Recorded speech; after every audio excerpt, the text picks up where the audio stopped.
começo trazendo informações para vocês enquanto vocês assistem aí as primeiras imagens ao vivo ali do tapete vermelho, as primeiras autoridades que já estão chegando para a posse do ministro Luiz Roberto Barroso. Quem é o ministro Luiz Roberto Barroso? Segundo me disseram ministros e ex-ministros do Supremo Tribunal Federal, Luiz Roberto Barroso é um defensor intransigente da democracia, não tolera corrupção na administração pública e tem um histórico de votos a favor do aborto, da descriminalização das drogas e de outras pautas ditas de esquerda. Essa é uma descrição feita por ministros e ex-ministros do STF, com os quais eu conversei. Barroso chega à presidência da Corte num momento de conflito entre o Congresso e o STF e de forte polarização da sociedade brasileira. Ele já protagonizou muitas polêmicas, deu declarações contundentes e teve embates históricos com outros membros do tribunal, particularmente o decano, o ministro Gilmar Mendes. Pessoas próximas a ele, no entanto, me dizem que Barroso chega com a missão de pacificar não só a relação do Supremo com os parlamentares, mas também tentar pacificar a relação entre lulistas e bolsonaristas. Seus 10 anos de experiência na Corte e sua formação como um dos maiores constitucionalistas do país deve ajudar. Vamos com um pouquinho de análise sobre esse assunto? Quem é que está comigo? Yuri Pita e Clarice Oliveira, é isso? Chegou meu time. Yuri, o que esperar da presidência de Luiz Roberto Barroso? Não é um ministro qualquer, é um ministro muito emblemático dentro da Corte. Sem dúvida, Raquel. Boa tarde para você, Clarice, e para quem nos acompanha aqui no 360. Luiz Roberto Barroso assume num momento em que há um estremecimento de relação entre o Congresso Nacional Legislativo e o Judiciário, o que acaba sendo uma novidade no momento em que, depois de anos em que o Supremo Tribunal Federal se via num conflito institucional com o Poder Executivo, com o governo de Jair Bolsonaro.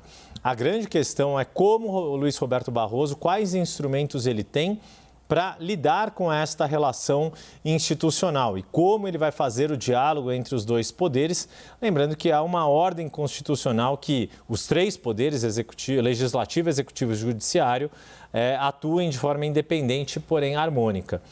Ele tem, como você disse, esse histórico de alguns votos mais liberais no campo dos costumes, mas também tem uma visão bastante liberal do ponto de vista econômico, uma visão mais pró-mercado, uma visão mais favorável à livre iniciativa. E talvez aí possa ser um dos caminhos em que ele construa essa ponte, por meio da agenda econômica de menor intervenção estatal, ainda que concilie com as suas visões mais liberais e humanistas em relação a algumas pautas polêmicas na área de costumes.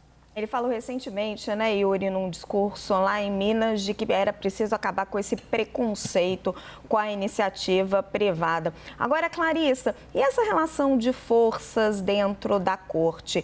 Barroso é visto como um intolerante com a corrupção na administração pública e sempre foi colocado ali do lado quase que dos lavajatistas. Tem ali um certo embate dentro da Corte. Como é que fica esse jogo de forças?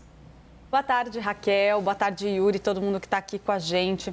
Olha, Raquel, a gente pode sim ali esperar, né, uma gestão de Luiz Roberto Barroso com uma linha política forte. Ele sempre teve participação ativa em debates importantes e essa, inclusive, é a visão que tem do novo presidente do Supremo, o Palácio do Planalto.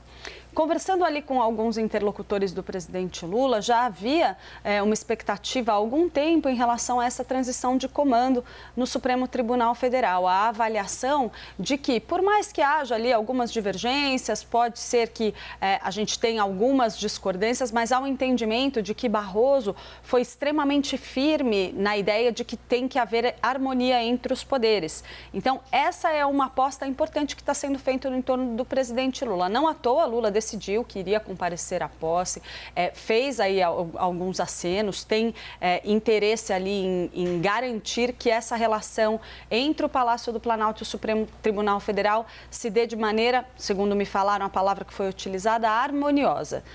A ideia é tentar aproveitar essa transição para marcar com firmeza uma posição de que tanto o Executivo quanto o Judiciário vão tentar estabelecer uma ponte firme em favor aí de uma paz institucional. Raquel.